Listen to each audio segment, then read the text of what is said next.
Hi hello student hello everyone welcome to you welcome again in Bong Pathshala. तो student आज के क्लासे আমরা ক্লাস 12 এর যে চ্যাপ্টার শুরু করেছিলাম চ্যাপ্টার 1 যেখানে আমরা সপুষ্পক উদ্ভিদের যৌন জনন যে চ্যাপ্টারটা ছিল সেটা স্টার্ট করেছিলাম।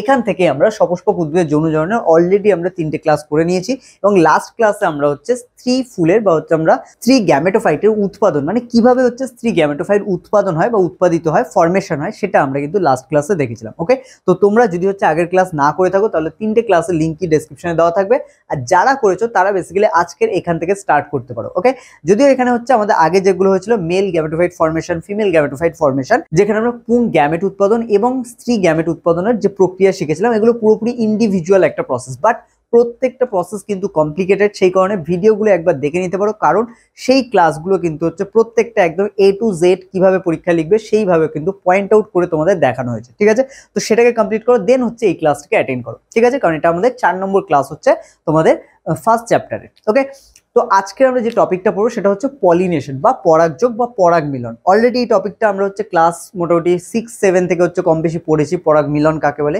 কিন্তু আজকে আমরা এর উপর একটু বেটার নলেজ হচ্ছে নেব। ঠিক আছে, এবং তার সাথে আমরা ক্লাস 10-এও কম বেশি এটা নিয়ে পড়েছি। ওকে, তো 12-এ তোমরা খেয়াল করবে যে সিলেবাসগুলো আমাদের আছে তার কিন্তু কিছুটা বলতে পারো প্রায় 20-30% কিন্তু তোমরা 10-এ কভার করেছো, সেরকম কিছু সিলেবাস কিন্তু এখানে রিপিট হবে। ঠিক আছে, আর ম্যাক্সিমামটা এখানে তোমাদের এক্সট্রা জানতে হবে, ওই নলেজের উপর এক্সট্রা কিছু তোমাদেরকে এখানে গেইন করতে হবে। ঠিক আছে, নাও তো আজকে আমরা ফার্স্ট যে হেডিং দেবো সেটা হচ্ছে পলিনেশন বা পরাগযোগ। এবার দেখো এই পরাগ মিলন জেনারেলি হচ্ছে দু রকমের হয়। তো এখানে একদম ফার্স্টেই আমরা হচ্ছে এর নিচে হচ্ছে লিখে রাখবো পরাগ মিলন, যেটাকে আমরা দুটো ভাগে ভাগ করব। ঠিক আছে, তোমরা প্রত্যেকেই খাতা পেন নিয়ে কিন্তু রেডি থাকবে।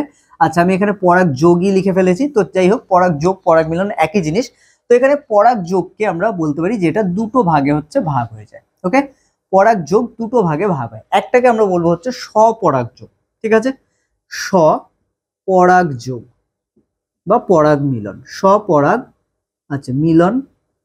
আরেকটাকে আমরা বলবো ইতর পরাগ মিলন বা ইতর পরাগ যোগ, ইতর পরাগ মিলন। ঠিক আছে, তো এই দু রকমের মোটামুটি পরাগ মিলন হচ্ছে দেখা যায়, একটা স্বপরাগ যোগ আর একটা ইতর পরাগ যোগ। এটাকে আমরা বলি হচ্ছে সেলফ পলিনেশন আর এটাকে বলি আমরা হচ্ছে ক্রস পলিনেশন, যেগুলো আমরা এর পরে যখন পার্টিকুলার টপিক ধরে লিখবো তখন আমরা প্রত্যেকটা ইংলিশ টার্মের সাথে সাথে লিখবো। ওকে, এবার চলে আসে এখানে স্বপরাগ মিলন বা স্বপরাগ যোগ, যেটা এটা যেহেতু কি ঘটে দেখো, স্বপরাগ যোগ নাম থেকে একটু আশা করি আইডিয়া করতে পারছো তোমরা যে স্বপরাগ যোগ মানে কি, যখন পরাগ মিলন হয় নিজের মধ্যে। ঠিক আছে, ধরো কোনো একটা ফুল সেটা উভলিঙ্গ মানে তার মধ্যে মেলও আছে ফিমেলও আছে, দু ধরনের সেক্স অর্গান ধরো একটা ফুলে প্রেজেন্ট আছে। ঠিক আছে, যেখানে আমাদের মেল গ্যামেটো উৎপন্ন হবে ফিমেল গ্যামেটো উৎপন্ন হবে। তো এইরকম ক্ষেত্রে কি হয়, এরকম ক্ষেত্রে স্বপরাগযোগ ঘটতে পারে, মানে মেল গ্যামেটটা ফিমেল গ্যামেট মানে মেল যে রেণু থাকে প্রথমে সেই রেণুটা গিয়ে আমাদের ফিমেল যে হচ্ছে পার্ট থাকে সেই ফিমেল পার্টে বা ফিমেল যে স্ত্রী যে হচ্ছে অংশ থাকে যেখানে আমরা গর্ভাশয় দেখি, সেই গর্ভাশয় মানে এখানে একটা গর্ভকেশর, তো সেই গর্ভকেশরের একদম উপরে যে গর্ভমুণ্ড আছে সেই মুন্ডে হচ্ছে রেণুগুলো পড়ার পর হচ্ছে জার্মিনেট করে। এবার এই কনসেপ্টগুলো আমরা আগের ক্লাসগুলো করেছিলাম, আশা করি আগের ক্লাসগুলো যারা দেখেছো তাদের কাছে এগুলো ক্লিয়ার হচ্ছে। ওকে, তো এখানে আমাদের যে গর্ভকেশর তার মাথায় যেটা গর্ভমুণ্ড বলা হয় তার উপরে এই রেণুগুলো পড়ে, আর এই রেণুর মধ্যেই কিন্তু থাকে আমাদের পুং গ্যামেট, যেটা এরপরে জার্মিনেট করে এবং তার পরের প্রসেসগুলো আশা করি জানা আছে। জার্মিনেট করার পর আমাদের ডিম্বকের মধ্যে যে ডিম্বাণু থাকে তার সাথে যখন গিয়ে মিলিত হয় তো এই মিলনকে বলা হয় হচ্ছে নিষেক বা ফার্টিলাইজেশন, এবং এইখানে যখন জার্মিনেট করে তখনই আলটিমেটলি এই যে গর্ভমুণ্ডের ওপর গিয়ে আমাদের যে রেণুটা পড়ছে এই ঘটনাকেই বলা হয় পরাগ যোগ বা পরাগ মিলন। ঠিক আছে, কারণ এখানে কি হয় পরাগ রেণু, কারণ এখানে আমি যে ব্যাপারটা বলছি আশা করি তোমরা বুঝতে পারছো অনেকে।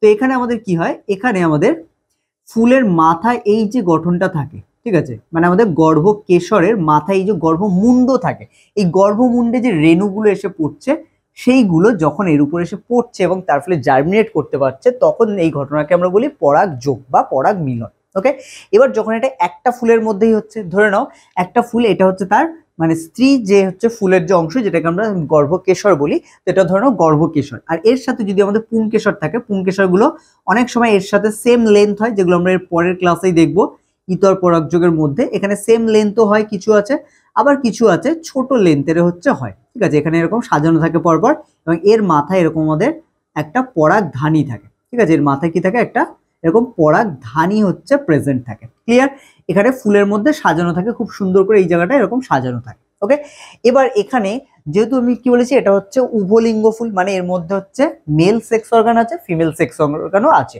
মেল সেক্স অর্গানকে এখানে আমরা বলছি পুংকেশর, এবং স্ত্রী সেক্স অর্গান যেটা তাকে আমরা বলছি গর্ভকেশর। তো সেই অনুযায়ী এখানে যেহেতু দুটোই প্রেজেন্ট আছে, এর মধ্যে থাকে হচ্ছে রেণু। এবার এই রেণুগুলোই বেরিয়ে আসলে এর উপর পড়ে, তার মানে কি একটাই ফুলের মধ্যে আমাদের পরাগ মিলন ঘটলো, এইটাকেই আমরা বলছি স্বপরাগ মিলন। এবার দেখো এটা যে একটাই ফুলের মধ্যে হবে এমন কোনো কথা নেই, একটার সাথে আরেকটা ফুলের মধ্যেও হতে পারে, তবে একই গাছে। খেয়াল রাখতে হবে যদি একই গাছের দুটো আলাদা ফুলের মধ্যে পরাগ মিলন ঘটছে সেটাকেও আমরা বলবো স্বপরাগ মিলন বা স্বপরাগযোগ। তো এই পরাগযোগের সেই কারণে দুটো ভাগ হয়, স্বপরাগযোগকে আমরা দুটো ভাগে হচ্ছে এখানে ভাগ করে দেবো। প্রথম ভাগ যেটাকে আমরা বলবো অটোগ্যামি। অটোগ্যামি, দেখো অটোগ্যামি কথার অর্থ কি? অটো মিন্স এটা মানে হচ্ছে সেলফ বোঝায়, ঠিক আছে। আর গ্যামি মিন্স হচ্ছে যখন গ্যামেটের হচ্ছে মিলন ঘটে, ঠিক আছে। নিজের যে গ্যামেট মানে একটাই ফুলের গ্যামেটের মধ্যে যখন মিলন ঘটে তখন তাকে আমরা বলি অটোগ্যামি। যদি এটা হচ্ছে ডিফারেন্ট ফুলে হয়, দুটো আলাদা আলাদা ভিন্ন ফুলের মধ্যে হয়, তখন সেই ধরনের স্বপরাগ মিলনকে আমরা বলি জেইটেনোগ্যামি। জেইটোনোগ্যামি, ওকে। তো এটাকে আমরা কি বলি? জেইটোনোগ্যামি। এটা খেয়াল রাখতে হবে। তাহলে স্বপরাগ মিলনের দুটো ভাগ পাচ্ছি, অটোগ্যামি আর জেইটোনোগ্যামি, ওকে। আর ইতর পরাগ মিলনে আপাতত কোনো ভাগ নেই, শুধু এর তলায় একটা পয়েন্ট একটু লিখে রাখো তোমরা, জেনোগ্যামি, ঠিক আছে, জেনোগ্যামি, ওকে।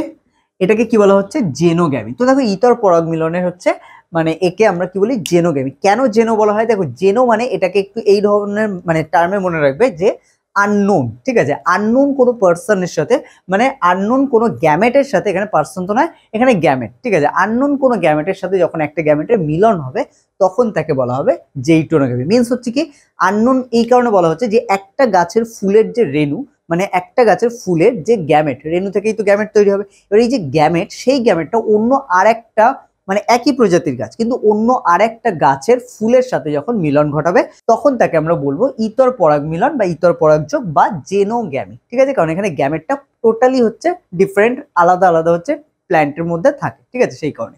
তাহলে এখানে এই চার্টটাকে আমরা পজ করে হচ্ছে পুরোটা নোট ডাউন করছি। পরাগযোগ দু ধরনের, স্বপরাগ মিলন আর ইতর পরাগ মিলন। স্বপরাগ মিলনের মধ্যে দুটো ভাগ দেখছি আমরা, অটোগ্যামি আর জেইটোনোগ্যামি, এবং এখানে ইতর পরাগ মিলন যেটা বললাম এর আরেকটা হচ্ছে নাম আমরা মনে রাখতে পারি জেনোগ্যামি, ওকে।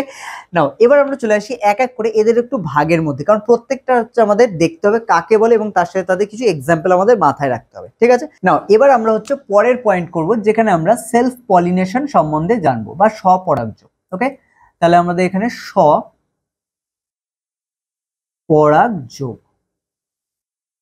স্বপরাগযোগ যেটাকে বলা হয় সেলফ পলিনেশন, স্বপরাগযোগ বা সেলফ পলিনেশন বলা হয়।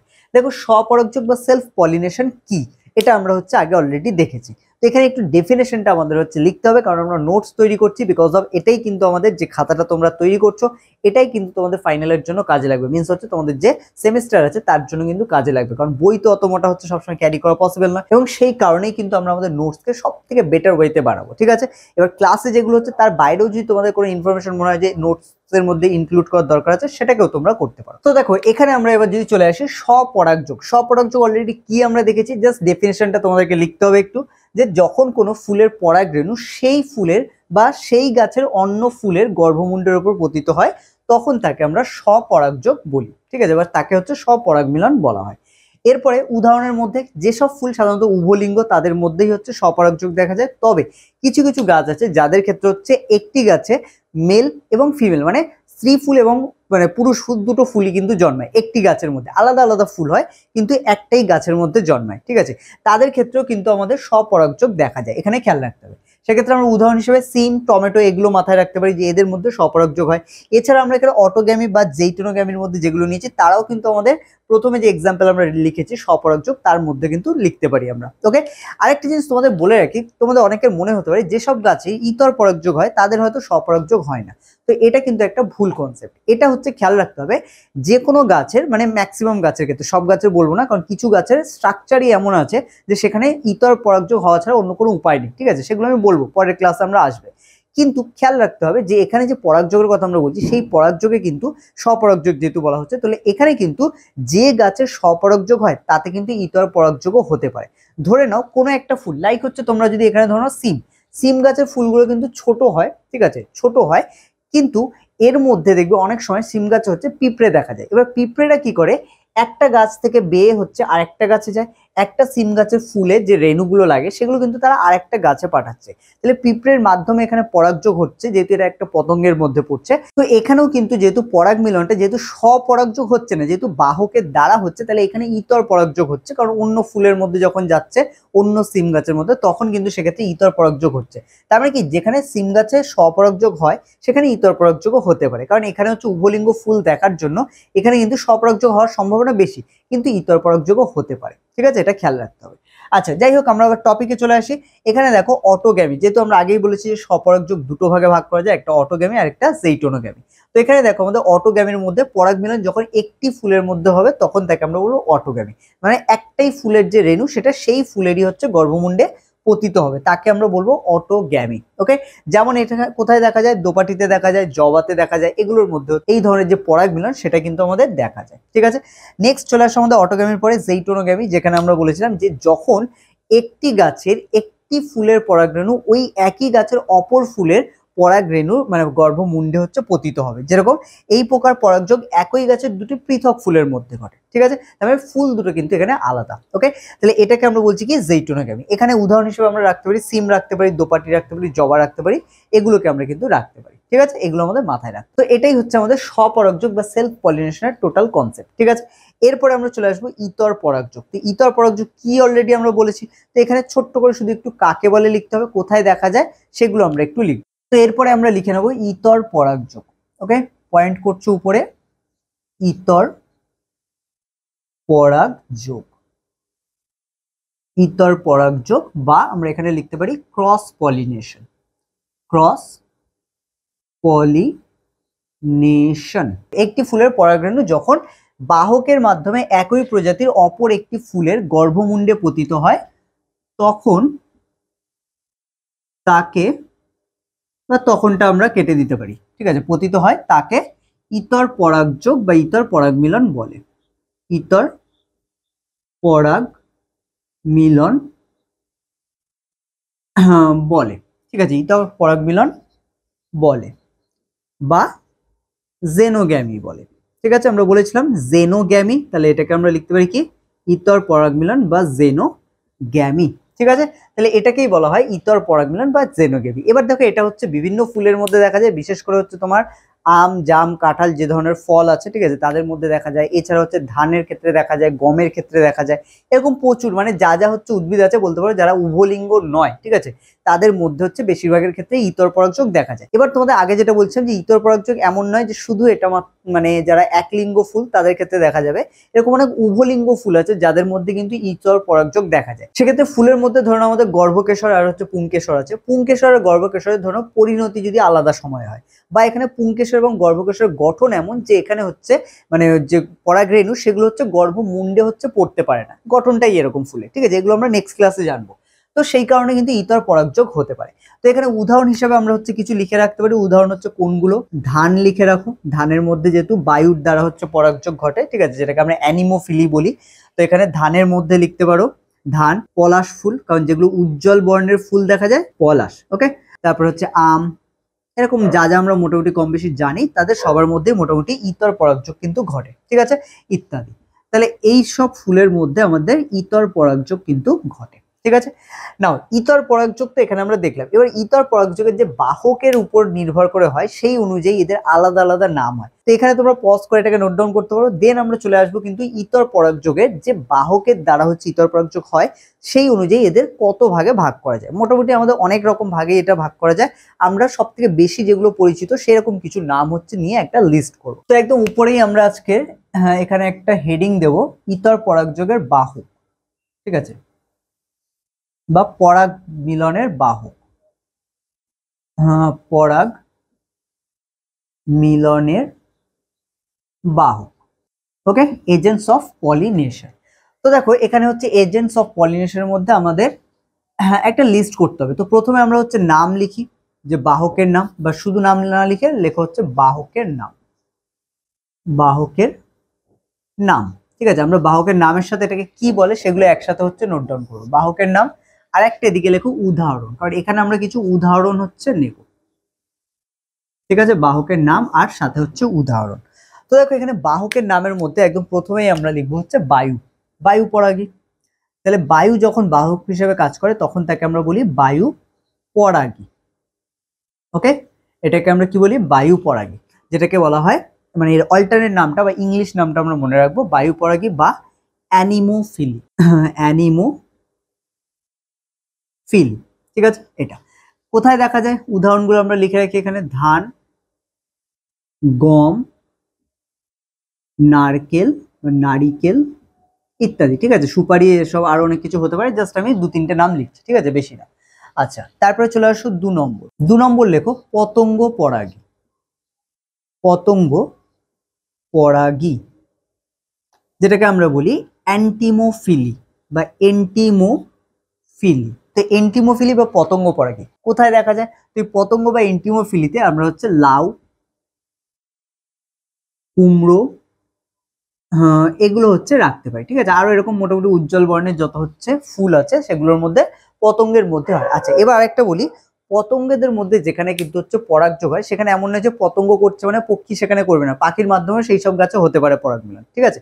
এগুলো খেয়াল রাখতে হবে, তবে এখানে ডিফারেন্সটা একটু খেয়াল রাখতে হবে। যেরকম আমি তোমাকে বললাম যে পতঙ্গের মাধ্যমে হয় মানে এমন নয় যে সেটা হচ্ছে পাখির মাধ্যমে হবে না। এবার তুমি যদি এটা ভাবো যেখানে পতঙ্গের মাধ্যমে হয় তার মানে এখানে নিশ্চয়ই বায়ুর দ্বারাও হতে পারে, কিন্তু না, এমনটা নয়। কারণ ধান গাছ, গম গাছ, এদের মধ্যে সাধারণত আমাদের যেসব নর্মাল পতঙ্গ আছে যেরকম পিঁপড়ে বা ছোটখাটো হচ্ছে তোমার মাছি টাছি এইসব, এরা কিন্তু হচ্ছে এইসব ধান, গম, নারকেল গাছে এইসব জায়গায় গিয়ে হচ্ছে কিন্তু মানে উঠতে পারে না, বা উঠলেও পরাগযোগে বা ওইসব গাছে যেহেতু মানে তোমার মকরন্দ পাওয়া যায় না, যে কারণে ওইসব জায়গায় কিন্তু যায় না। তো যে কারণে আমাদের বায়ুর মাধ্যমে যেগুলো হয় সেটা কিন্তু বেসিক্যালি বায়ুর দ্বারাই হয়, এবং এখানকার যে রেণুগুলো তাদের কিছু বিশেষ বৈশিষ্ট্য দেখা যায় যাতে বায়ুর দ্বারাই এরা বাহিত হয়, ঠিক আছে, এরকম। এবার চলে আসো পতঙ্গ পরাগীর পরে চলে আসো হচ্ছে পক্ষী পরাগী, ঠিক আছে, পাখির মাধ্যমে হতে পারে আমরা বললাম, তো পক্ষী পরাগী বা অর্নিথোফিলি। তো কোথায় হতে পারে, এখানে আমরা লিখতে পারি পলাশ, যেটা আমি তোমাদের আগেই বলছিলাম, কৃষ্ণচূড়া, কৃষ্ণচূড়া। তো এরকম বেশ কিছু আমাদের উদ্ভিদ আছে যেসব হচ্ছে বড় বড় গাছ হয় এবং এদের ফুলগুলো খুব সুন্দর টকটকে লাল হচ্ছে হয়, ঠিক আছে, যেগুলোতে পাখিরা হচ্ছে খুব সহজেই আকৃষ্ট হয়। এছাড়া আরো অনেক ফুল আছে যেগুলোতে হচ্ছে মকরন্দ পাওয়া যায়, তার জন্য কিন্তু পাখিরা হচ্ছে যায়, যদিও বা মকরন্দের জন্য ম্যাক্সিমাম টাইম কিন্তু আমাদের পতঙ্গরাই যায়, কিন্তু পাখিরাও কিছু কিছু ক্ষেত্রে যায়, ছোট ছোট পাখিরা, ঠিক আছে। আচ্ছা, পক্ষী পরাগী হয়ে গেল। এবার চলে আসো হচ্ছে 4 নম্বর, জলের দ্বারা বা জল পরাগী, যেটাকে বলা হয় জল পরাগী। আর জল পরাগী যখন হয় তখন আমরা তাকে বলতে পারি হাইড্রোফিলি, ঠিক আছে, হাইড্রোফিলি। জলের দ্বারা হচ্ছে পরাগ মিলন হয়। এবার কোথায় হয় জলের দ্বারা, তোমার শাপলা বলতে পারি আমরা, কারণ শাপলা এগুলো হচ্ছে জলের দ্বারা পরাগ মিলন ঘটে, কিছুটা বায়ুর দ্বারাও ঘটে বলতে পারি। এছাড়াও জলের নিচে যেসব হচ্ছে উদ্ভিদ হয় যেরকম পাতা ঝাঁঝি, পাতা শ্যাওলা, এগুলো এগুলো আমরা হচ্ছে এখানে উদাহরণ হিসেবে লিখতে পারি। পাতা শ্যাওলা, কমা দিয়ে লেখো পাতা ঝাঁঝি, ঠিক আছে, পাতা শ্যাওলা, পাতা ঝাঁঝি, এগুলো হচ্ছে হাইড্রোফিলির মধ্যে পড়ে। 5 নম্বর লেখো আমাদের বাদুর পরাগী, ঠিক আছে, বাদুরের মাধ্যমেও হয়, যেটাকে বাদুর পরাগী বলা হয়, বা কাইরোপটেরোফিলি, কাইরোপটেরোফিলি। কোথায় হয় বাদুরের মাধ্যমে, সাধারণত হচ্ছে কদম গাছে হচ্ছে বাদুরের মাধ্যমে হচ্ছে দেখা যায়। তারপরে হচ্ছে বাক্স বাদাম, ঠিক আছে, এদের ক্ষেত্রে কিন্তু আমাদের বাদুরের মাধ্যমে বা বাদুরের সাহায্যে পরাগ মিলন ঘটতে দেখা যায়, যেটাকে কাইরোপটেরোফিলি বলা হয়। নেক্সট চলে আসে হচ্ছে 6 নম্বর। 6 নম্বরে আমরা লিখবো শামুকের মাধ্যমে বা শামুক পরাগী, শামুক পরাগী, শামুক পরাগী বা মেলাকোফিলি বলা হয়, ঠিক আছে। কচু গাছ বলতে পারি, কচু গাছ বনে বাদারে অনেক জায়গায় হয়, তো কচু গাছে হয়। তারপরে হচ্ছে ছোটখাটো যেসব গাছ থেকে, যেমন আমরা পেঁপে গাছ বা এইসব গাছ ছোট যদি হয়, বোঝা গেল, তাদের মধ্যে হচ্ছে এটা দেখা যায়। তো এখানে আমরা হচ্ছে পেঁপে, ওল, এগুলো হচ্ছে লিখে রাখো, ঠিক আছে।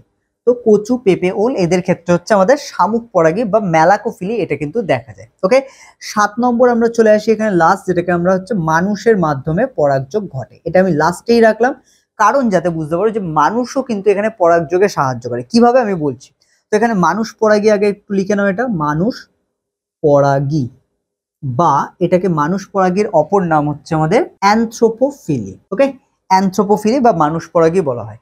এবার এটা কোথায় দেখা যায়, এটা আমরা লাউ, কুমড়ো, শসা ইত্যাদি গাছে হচ্ছে দেখতে পাই। হ্যাঁ, তো লিখে রাখো লাউ, কুমড়ো, ঠিক আছে, শসা, লাউ, কুমড়ো, শশা ইত্যাদি গাছে কিন্তু দেখা যায় আমাদের মানুষ পরাগী বা হচ্ছে অ্যানথ্রোপোফিলি। এবার তোমাদের মনে হতে পারে যে মানুষ কিভাবে হচ্ছে পরাগ মিলনে সাহায্য করে, মানে মানুষ তো হচ্ছে আর নিজের দরকারে হচ্ছে গেল হচ্ছে গিয়ে হচ্ছে একটা ফুলের সাথে আর একটা ফুলের পরাগ মিলন ঘটাচ্ছে বা এখান থেকে রেণু নিয়ে আর একটা ফুলে দিচ্ছে, এরকম তো হতে পারে না। কিন্তু না, এরকমটাই হয়। কারণ মানুষ হচ্ছে ব্যবসার সূত্রে যখন ধরে নেওয়া হচ্ছে কুমড়ো গাছ চাষ করছে, তখন কুমড়োর রেণু কখন হচ্ছে পতঙ্গ নিয়ে যাবে, কখন হচ্ছে কোনো মৌমাছি বা হচ্ছে অন্য কোনো মানে পাখি টাকি এসে হচ্ছে এটা থেকে ওটা নিয়ে যাবে না, তার ভরসায় বসে থাকে না। তখন কি করে, এখানে যেটা হচ্ছে মেল ফুল হয় তার রেণুগুলো হচ্ছে স্ত্রী ফুলের মাথায় হচ্ছে মানে ফুলটাকে তুলে মানে কেটে নিয়ে ওখানে স্ত্রী ফুলগুলোর মধ্যে এরকম করে চুবিয়ে দেওয়া যাকে বলে, বা হচ্ছে বলতে পারো লাগিয়ে দেওয়া, ঠিক আছে, এরকম করে হচ্ছে জাস্ট রেণুগুলোকে লাগিয়ে দেয়, এইভাবে করে। এবার এটা কুমড়োতে হয়, লাউতে হয়, তো এখানে শশা আছে, চাল কুমড়ো আছে, করলা আছে, এরকম যত গাছ আছে যেগুলো মানুষ মোটামুটি চাষ করে নিজেদের প্রয়োজনে, নিজেদের খাদ্যের জন্য, সেই সব গাছে কিন্তু মানুষ নিজেরাই হচ্ছে পরাগ মিলন ঘটায়, ঠিক আছে। তো মানে সাহায্য করে, ঘটায় বললে ভুল হবে, পরাগ মিলনে সাহায্য করে, হেল্প করে দেয়। তো এখানে সেই কারণে আমরা বলতে পারি মানুষ পরাগী বা অ্যানথ্রোপোফিলি, যেখানে হচ্ছে মানুষ কিন্তু পরাগ মিলনে সাহায্য করে। ওকে, তো না এই হচ্ছে আমাদের লিস্ট। মোটামুটি এটা আমাদের মনে রাখতে হবে যে কোন কোন বাহকের দ্বারা পরাগ মিলন হলে তাকে কি বলা হয়, তো তার লিস্টটা আমাদের হচ্ছে একটু মনে রাখতে হবে। ওকে, তো নাও স্টুডেন্ট, আই হোপ আজকে ক্লাস তোমরা বুঝতে পেরে গেছো, এটাকে পজ করো, করে পুরোটা নোট ডাউন করো। আই হোপ পুরো বোর্ড তোমরা দেখতে পাচ্ছ এখন, ঠিক আছে। তো স্টুডেন্ট নাও আজকে ক্লাস আমরা এখানেই শেষ করছি, দেখা হচ্ছে তোমাদের সাথে আবার পরবর্তী ক্লাসে।